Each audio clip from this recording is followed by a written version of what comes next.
You're listening to Three Kitchens, a member of the Alberta Podcast Network, locally grown, community supported. Join your hosts, Heather Dyer, Sarah Sundren, and Aaron Walker. You never know what they're going to make next. This episode of Three Kitchens Podcast is brought to you by Alberta Blue Cross. Even if you're a busy business owner with more meetings than hours in a day, you are calm and collected when your group benefit plan is taken care of by Alberta Blue Cross. Your employees can manage their own health, dental, life, and disability coverage online, anytime, on any device, making it easier for them and for you. To learn more and explore your options, head to av.bluecross.ca.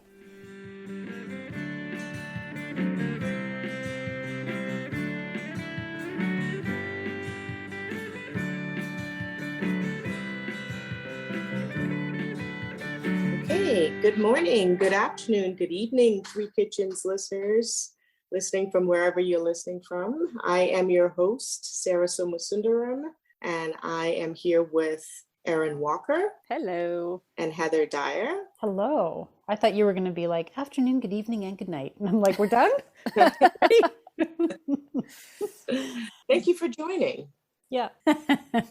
Okay, so I was like, what day of the week is it? Because I was going to say something like, it's the perfect day of the week to go for ice cream. But really, any day of the week is a perfect day of the week to go for ice cream. Perfect weather, too. Oh, I know. It's been sunny. Any day of the week, any season. True.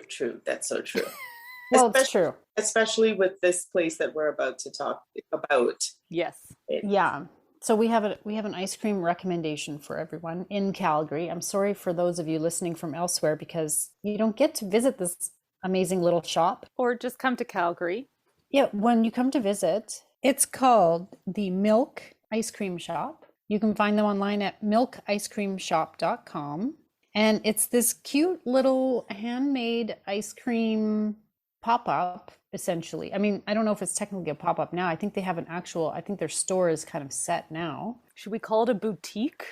Oh, that sounds really nice. Ice cream boutique. I love it. It looks like a boutique. It's so cute inside.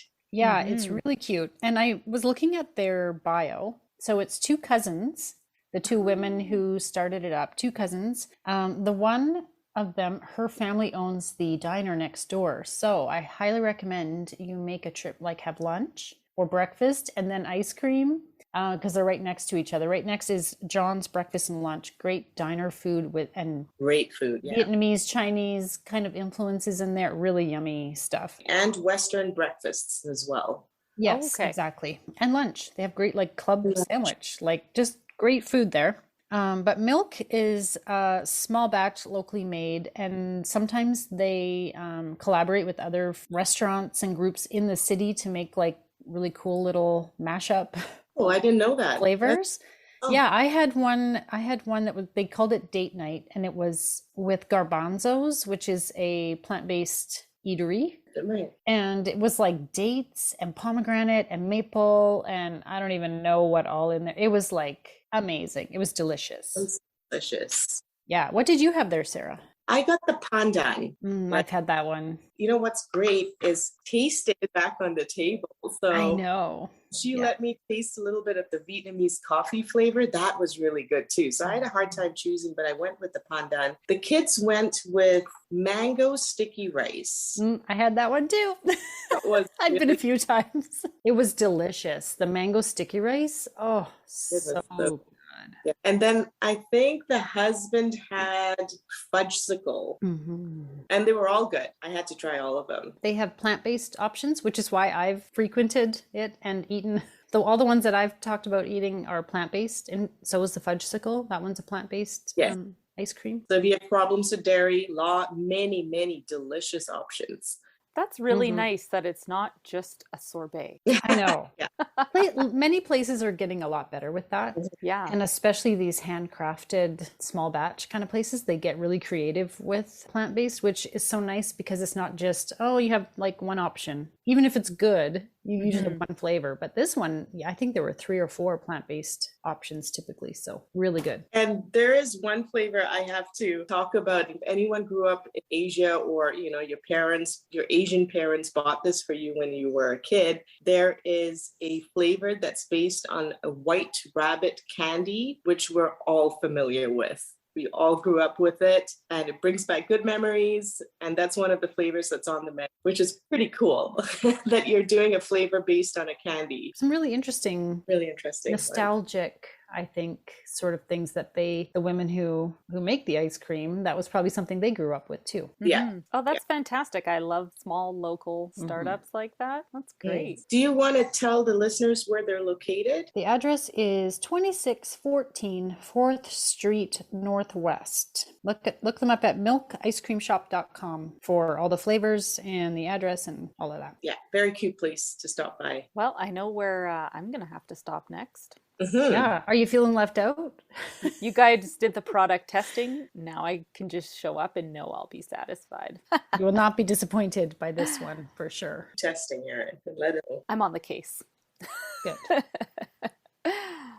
Next door, as you said, it's John's, what's it called? John's? Breakfast and lunch. Breakfast and lunch. And we used to go there for brunch all the time. Leads me into what this episode is about.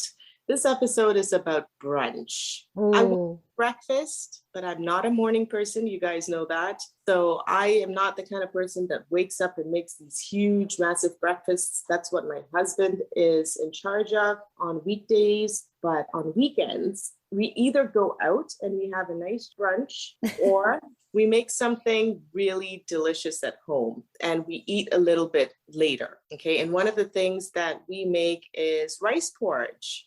Oh. It is also a comfort food for us when we are not feeling well. And one of those things that my daughter will actually request when she's not feeling good. Chinese rice porridge is called, you guys know it as congee. There's another word called jok. It's Jook, but we say it as jok. And that's what we refer to it as in Singapore. Okay. And the way we had it in Singapore, that's different from the congee you have here, is we would have just a plain bowl of rice porridge and we would have side dishes all around it. Whereas here, they tend to put everything into the bowl. So the meat and the vegetables, and then you mix it in with the rice porridge and you get one big sort of bowl of yumminess. Oh, okay. Is it savory? It is savory. Okay. For some reason, I put it in the sweet category when you started talking about it. So like oat porridge. Yeah, I was thinking of cream of wheat. Okay. Yeah, I've never eaten this. I'm guessing you haven't either, Erin. So this is going to be interesting. Clearly, I know nothing. These things, and I shouldn't assume these things. Don't assume anything with us. You know, we used to go to a fantastic restaurant. It's called Sun's Barbecue. And on the weekend, they would have their weekend brunches. You would get a bowl of rice porridge and a side. So you would either get toast or some noodles, and you would get a coffee or a tea. It was just such a good memory of, okay, you know, we're just going to wake up, brush our teeth, and head out to Sun's Barbecue. But then it gets harder when you have 2 kids that can't sit still, right? That's tough. Anyway, there are a few different kinds of rice porridges. When I went to Japan, I noticed that their rice porridge sometimes, and I don't know if they have different kinds, it's almost layered. You almost have the rice sediment that kind of sinks to the bottom, and then you've got like the water as a different layer on top. Congee is not like that. Congee is just a really thick porridge. Give me the word for it, Erin, where everything is homogeneous. That's basically it. Thank you, science person. Well, I've done my duty for the morning and I'm out. And then this is something that will change from family to family, like oatmeal and stuff, what you put in it, even the texture sometimes. Some people might like a thicker texture. Some people might like a thinner one. It's really your family preference. So I'm going to refer to Hattie McKinnon, and I have her cookbook in front of me, which is called To Asia with Love. And if you are a vegetarian or a vegan or just love Asian food, pick up this cookbook. This is such a good one. Everything here has no meat in it. So, if you're like me, you would just add meat into these dishes if you would like. Her parents were from Hong Kong. Oh, sorry, they're from China, but very close to Hong Kong. So her rice porridge in this recipe is very Cantonese style. So it would be like everything in the bowl. Mm-hmm. So the recipe on the website online is called Hetty McKinnon's Brown Rice Congee with chili oil and crispy kale. And you can find this recipe on abc.net.au. Oh, okay. This recipe calls for brown rice. I have never made congee with brown rice before. So 3/4 cups of brown rice to 8 cups of water. So you see how wow. this is like Soupy. Yeah, they're soupy, but it's not very thick. There's oil in this, there's salt. She talks about putting shiitake mushrooms in it, ginger, garlic, which I'm really excited about. I've never put garlic into my congee before. What? You've never? I know. I only go with her usually. That's pretty special then. And black-eyed peas, a star anise, sea salt, white pepper, and then we're going to talk about the chili oil and the crispy kale that's going to go on top. Wow, this is very there's a lot going on in there. A lot going on. So just let's take this down a notch. Yeah. There's a reason that this is for brunch, because you are You need not some whipping this time. up for breakfast unless you're up way too early than you should be. Yeah. Right. Usually congee on a stove would take about, I would say, a good hour and a half. Oh, wow. Okay. Well, you have a lot of water in there to cook down, right? Right. Okay, I'm going to give you a little tip. And this is a tip that I found from her cookbook. Okay. Instead of the brown rice, I prefer white rice. She says the brown rice congee would be thicker. I've always gone with white rice congee. This is what you do. You take 2 cups of cooked white rice Okay. with 5 cups of vegetable stock or chicken stock, and you cut your cooking time in half. Oh. The rice is already starting to break down. Okay. And that's what you want the texture of the rice to be. When you look at your bowl of congee, you won't see individual pieces of rice. You might see blobs here and there, but most of the rice is basically broken down. It's like very disintegrated. Oh. Okay. So you've kind of like made it into like a starchy Mush. pudding. These words aren't like, ooh, wow, Yum. really appetizing. It's good. It is good.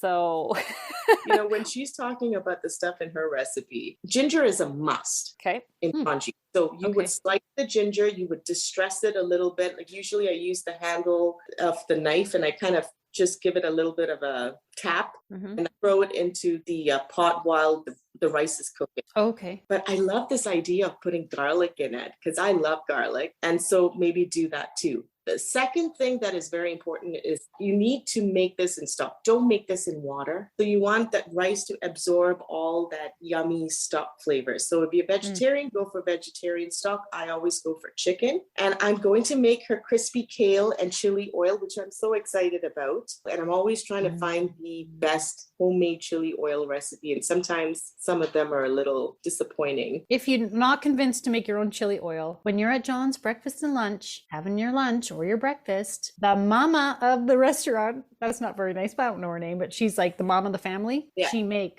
makes her own chili oil. You can buy it there if you want. Homemade chili oil. It's so good. Yeah, but Sarah's going to convince us to make it ourselves. That's just your backup plan.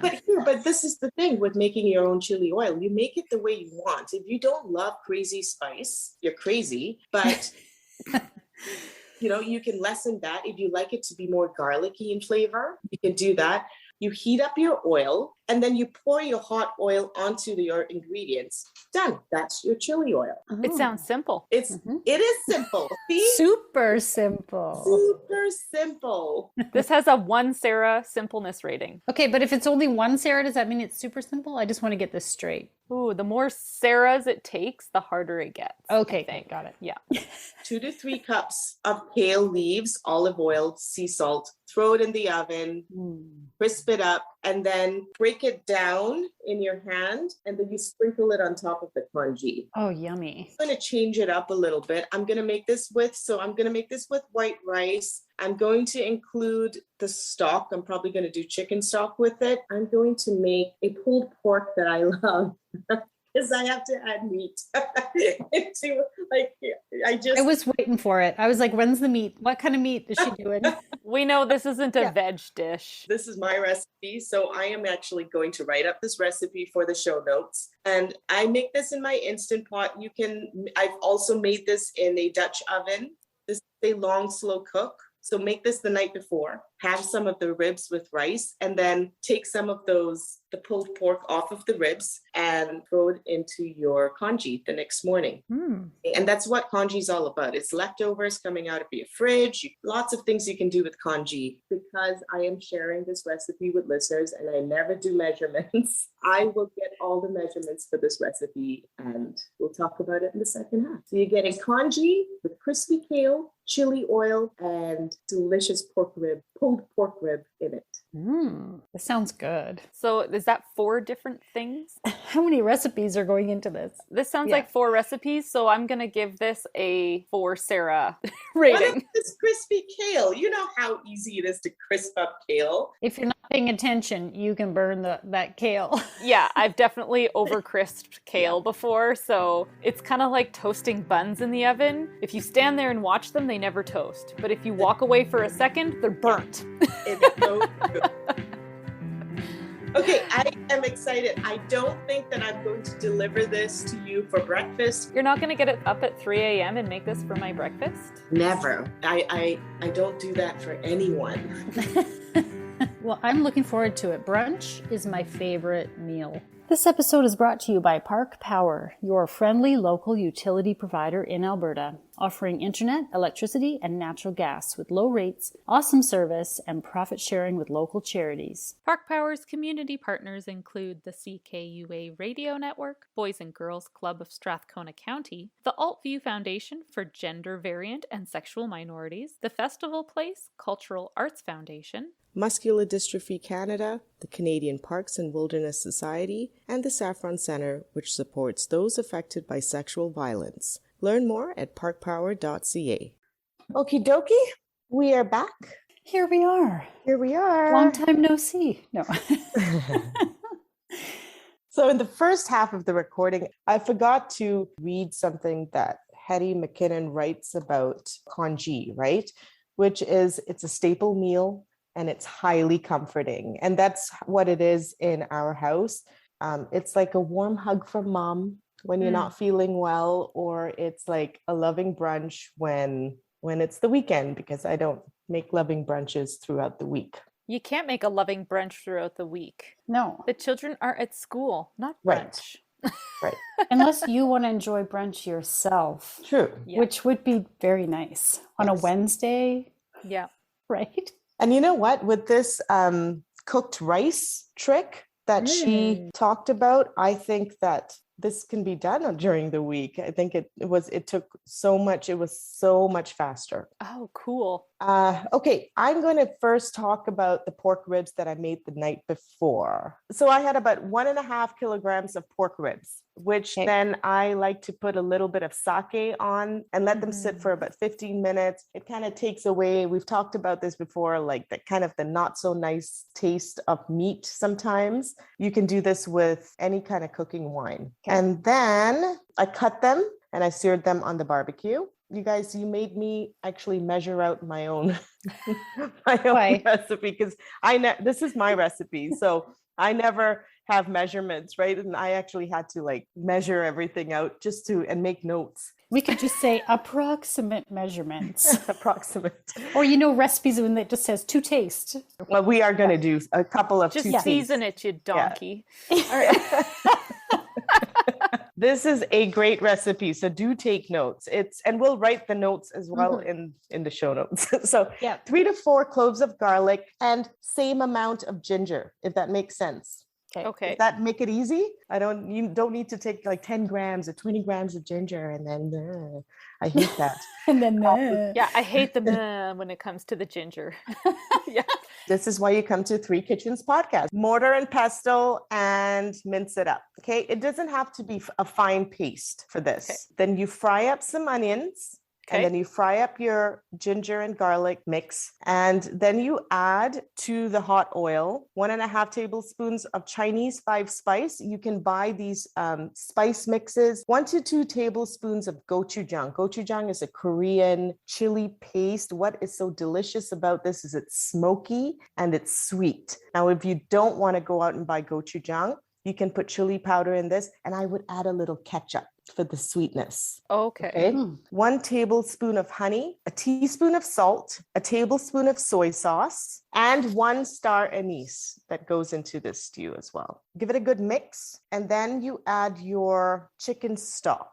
And I like to do it to about, I would say 3/4 of the pork ribs. I don't want it too soupy. Yeah. And because your meat is going to shrink anyway. And Yeah. then mix it all up and then cook it, stir it a couple of times, but cook it till it's tender. So in my Instant Pot, it takes about 6 hours. On the slow cooker setting? Yeah, on the slow Okay, cooker okay. setting. You make a cornstarch slurry, which is about 1 tablespoon of cornstarch to about 1 to 2 tablespoons of water. You mix it up and you make a paste, and then you pour it into what is going to become a stew, basically. And then you let that thicken up, and then you're done. And when you're done, take it off the heat. And this is when you want to put your roasted sesame oil in. Don't cook roasted sesame oil. Something happens to the flavor. It goes away. I don't know why. So always finish it with roasted sesame oil. And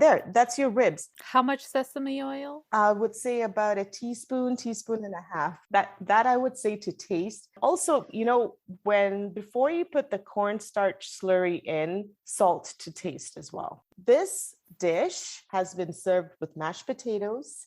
It's been served with rice. And as of this episode, it's been served with congee. It goes with everything. It's so yummy. Goes with everything. Sarah once brought it to Thanksgiving dinner at my house. Do you remember when you brought ribs to Thanksgiving dinner? Oh, and did we I had make turkey and we had ribs? Oh, yeah. Oh, yeah. The men were in heaven. They were just like, turkey and ribs? Oh, my God.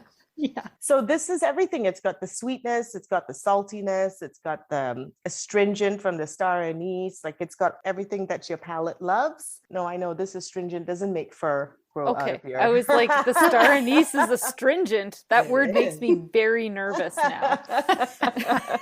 We're going to talk about astringent again, actually, when we talk about the chili oil. And let's talk about the chili oil straight away. I want to talk about the congee last. She just reminded me that I've got that chili oil in my fridge. I'm like, what can I put it on? I've forgotten about it. I saw some sudden excitement. I was like, what's so Heather excited. excited about here? What can I do for lunch with that chili oil?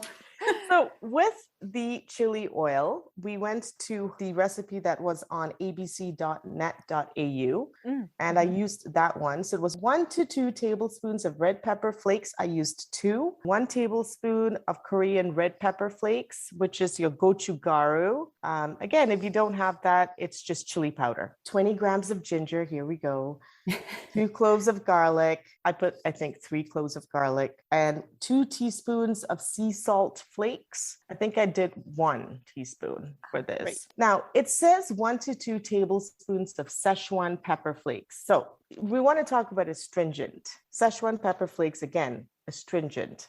So what is astringent? Maybe I should explain. Astringent is everything that gives your mouth feels. It's not really a taste. It makes your mouth feel. So Szechuan pepper makes your mouth kind of go numb. Okay? Or think of... It's kind of like makes that pucker, that kind of like... Right. Like think of... Like the same thing that sour kind of does sometimes, Kind right? of like unripe banana is astringent. Think of your black licorice. You have the salty and you have the sweet and you get that, but then there's something else. That's the astringent. It gives your mouth feels. It's like emotions for your taste buds. It's like dryness. Yeah, it is like a dryness. That's what pucker. That's what makes me think of that. Yeah, that's right. That's right. Yeah, it's a dryness, totally. So Szechuan pepper flakes, I was like 1 to 2 tablespoons of Szechuan pepper flakes. I did 1 tablespoon just because I thought it would just go well. And it did. I actually used the actual peppercorns and I put it in the mortar and pestle and it sort of broke it down into flakes. Okay. So make sure you do that. Don't put peppercorns in there. It's too much. And all went into a bowl and I heated up my 1 cup of grapeseed oil and then I poured it in. And that's it. That's your chili oil right there. Done. Put that aside. Kale chips. Aha. I really liked this method. There was nothing, I don't know, much to say about kale chips. You just salt it and oil it and you put it into your oven. 300 degrees Fahrenheit was a very good temperature. Took a little longer, but it all crisped up nice without burning. It was nice and green. Sometimes they turn kind of brownish if the temperature is too hot. I usually do it at 350. This time I did it at 3 and I thought that was a good temperature. Have you been over at my house when I've tried to make kale chips and we always do it on the barbecue and it always becomes that thing we forget about and we're like standing around and la la la and then we're like, oh, the kale chips, and then we have to eat around the it's just crumbs, incinerated ash that's at the edge of the and it happens so fast on high heat. So, yeah. We've learned a few times. Well, maybe we haven't learned. We've made that mistake a few times. Keep an eye on your kale chips. All right. And the reason why I wanted to keep the congee to the last is because congee is your blank canvas. This is the stuff that you make that you can put anything into, not what I just spoke about, but you can go into your fridge, take any leftover out, any kind of produce, and that goes into your congee. Bacon jam. Oh my gosh. Like the last episode, Heather made bacon jam. That would be fantastic for this. Oh yeah. So anything, right? I think that would be nice on top. Sure. In her cookbook, To Asia with Love, she talks about 2 cups of cooked white rice to about 5 cups of stock. Okay. Right. So what I did was about 1.5 cups of cooked white rice to about 9 cups of water. There's only 1.5 cups of rice. Okay. And we're going to talk about that too. Wow. There was only 1.5 cups of cooked white rice. And the reason is this: she loves really thick congee. And this is again a personal preference. I prefer something that's a little, I don't want to say thin. It's definitely not thin. It's somewhere in the middle. This is up to you. It's the way you like porridge. Do you like to add more water into your oatmeal or less? I did this with chicken stock. But I did not use the chicken stock from the store. I used chicken powder, which is the chicken bouillon, basically. Okay. If you guys don't want to do this, then that's fine, because chicken bouillon does have MSG in it. It zhuzhes up everything. Oh, I have not tried it. Yeah. This is it's an unparalleled taste. Like you cannot. What brand do you use? I think it's Knorr's. Oh, so you just that usual chicken bouillon stuff? I think you must have had a special kind. I have used that. It's the one that is in a can that I use. Yeah. And for this one, I used 2 heaped tablespoons of chicken powder to flavor it. I did put garlic and ginger into this. So I sliced the ginger, I bruised it, just sort of hit it with the back of your knife to release the flavors. You throw that in with the rice and the stock, and I put a little extra garlic in it this time. Usually I don't make it with garlic. 2 cloves of garlic crushed. Okay. Every other ingredient I did not put in that she's talking about because I had that pork that was going to go. While you're making this congee, you want to constantly stir it because that's what breaks up the rice. Now, I usually make congee in my rice cooker. We've talked about this, but I have to say, stirring that congee on a stove, so much better because of that broken rice. And it took me less than an hour to make this congee. So think about you guys making a stew. It's going to take way longer than making a congee, which is going to take less than an hour. At the end of it, you put it all together. Now, here is another personal preference. I don't like a lot of things in my congee. I don't like to pack it. And then always have soy sauce and salt next to you. That's what each person seasons to taste in a bowl, in their individual bowls. And that was brunch. And weirdly enough, my daughter was sick when I made it, and I didn't even plan it that way. And she was so happy because that's her comfort food when she is not feeling well. Oh, I can totally see why. Yeah.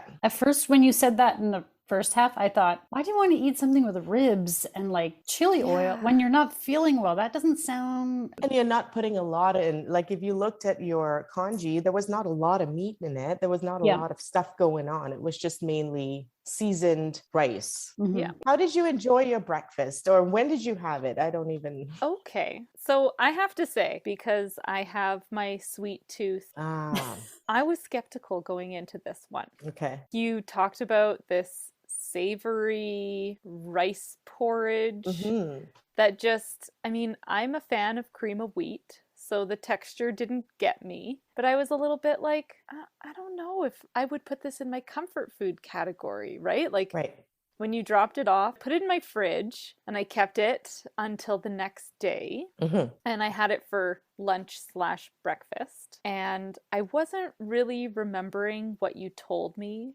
about all the things that you gave me. Right. So I took a large tablespoon of chili oil. Oh, okay. I was like, ooh. I was like, should I use all of this?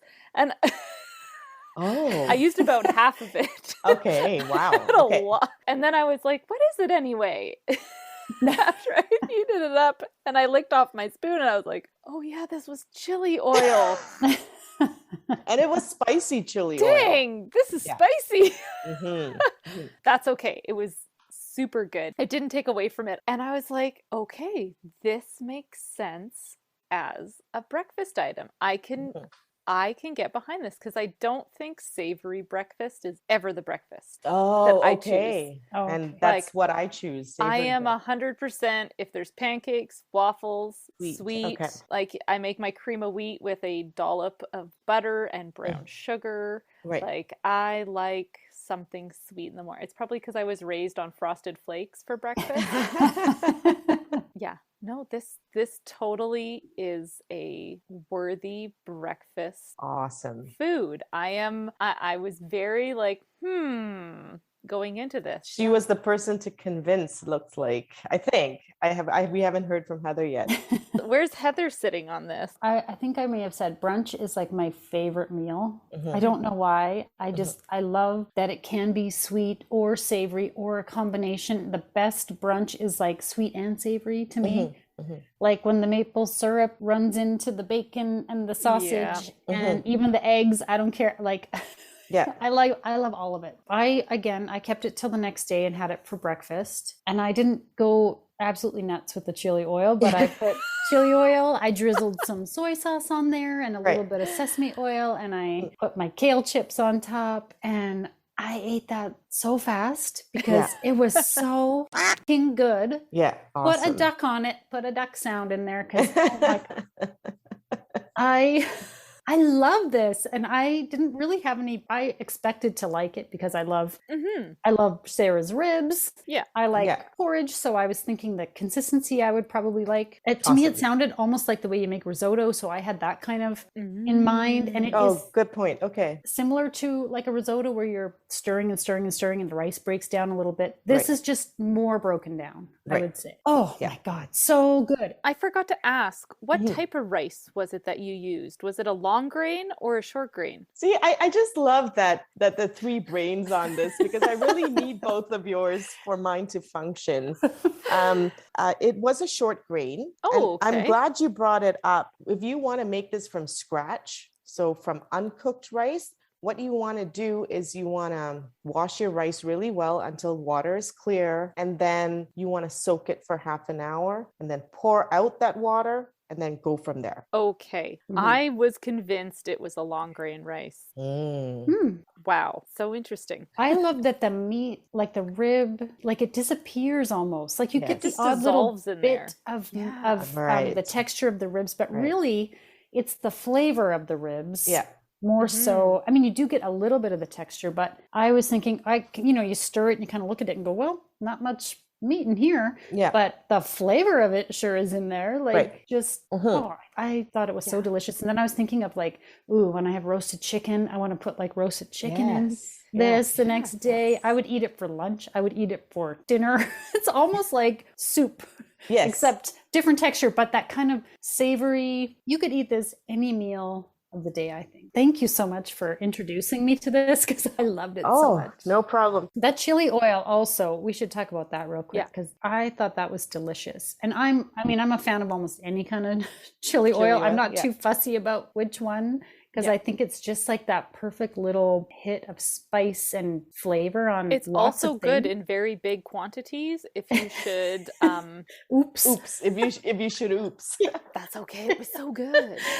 And this is a good one. I agree. This is a really good chili oil. I think I'm always looking for the next best chili oil in this house. And this is my new favorite. So yeah, I'm going with this one. And it's spicy, but not crazy spicy. Oh no. Right. So yeah, obviously, because Erin can eat that much of it in her bowl and not be like No, it wasn't that spicy at all. It just, I find it gets me at the back of my throat. So if I start talking, then I start coughing. Right. So I was just like, hand up, spoon going.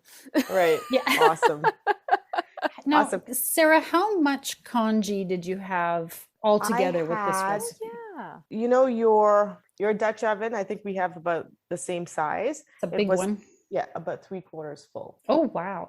And a cup and a half of rice. You lengthen that life of the rice. That's amazing. And this ended up being about 2.5 meals for us. I think it's a great way to stretch any leftover that you've got. It's easy to put in an extra half a cup of rice when you're cooking it the night before so that you have this leftover the next day. Exactly. And then if you have some leftover chicken with like I know I've got leftover chicken from last night's meal. Smart. 2 tips. Okay. If you do have leftover rice, a great way to store it, if you're not going to use it in the next few days, is once it's cooled down, pack it to the top of your container so there's no air. Okay. Put it in your freezer. The other great thing that goes into congee is you take an egg, you crack it into a bowl, you whisk it, and then you pour it into your congee and you mix. And what this makes is a creamier congee. Oh, so many ways to experiment with it. So many things you can do with congee. Go forth, impress your family and friends with a delicious brunch. Yeah, totally. Thank you for opening my mind. Awesome. I'm so happy when that happens because you guys do that for me all the time. So. Oh, that was so good, Sarah. Thank you. And now for the fine print. We at Three Kitchens gratefully acknowledge we are telling these stories in the traditional territories of the Treaty 7 nations in southern Alberta and the Métis Nation of Alberta, Region 3. We honor the rich tradition of oral storytellers on this land who have come before us. You can find pictures and recipe links on Instagram and Facebook at Three Kitchens Podcast. If you like and subscribe on your podcast player, that helps more people find us. And what do you think? I think there's more salad in here. I think it's more salty. It's hearty.